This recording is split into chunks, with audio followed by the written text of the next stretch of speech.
up on his offer of coffee. She wouldn't have to feel she was focusing on the game, and maybe they could talk about everything that was and wasn't happening between them. She watches him stop in front of a house, fingers moving across the screen's keyboard. "What are you doing?"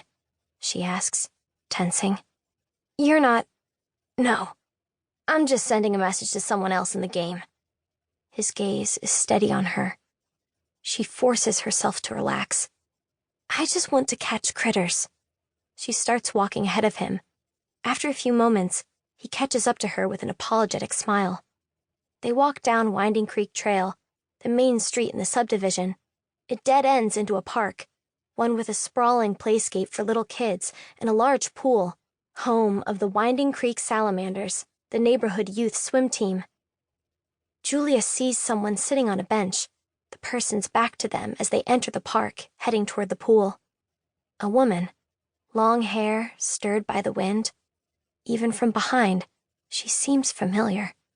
"Frustrating," Ned says, staring at his screen. "My last 2 critters have run away. Life is cruel. I swear, some algorithm kicks in right when you're about to level up." The woman on the bench isn't moving, just sitting there. Julia thinks she recognizes the coat. "Is that your mom?" Julia asks. "No. Mom was at home. I think she was." Ned stops for a second, as if he doesn't want to continue. He's staring at the figure on the bench. Julia keeps walking. "Miss Roberts?"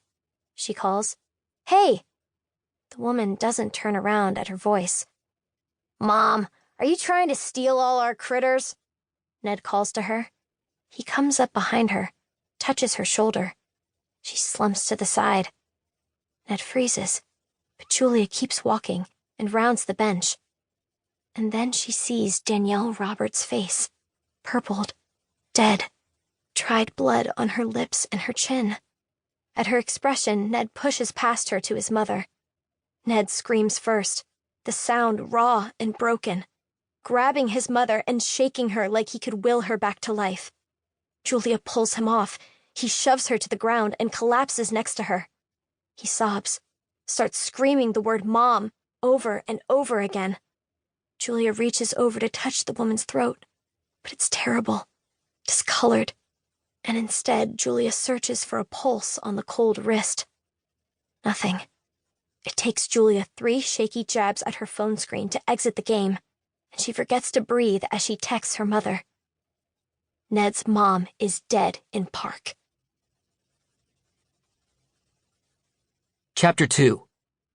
Grant.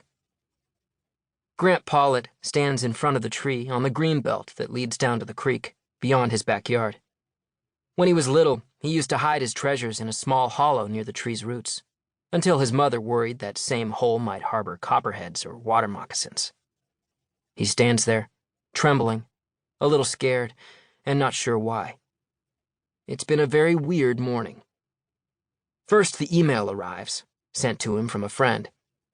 The email contains a picture of his favorite football player, arms lifted in triumph after a win. The email reads, "Trust me, Grant. You want to click on this." It makes him suspicious, because a virus could hide inside a picture or a link, right? But it has his name in the caption, and the email wasn't from some unknown person. It was his friend Drew's address. He bites his lip. He has heard other pictures could be hidden inside digital photos. Maybe this is Drew's way of sending him the kind of pictures your parents don't like you to have. He feels guilty, but Drew would know if he doesn't click it, because he couldn't fake his way out of not knowing.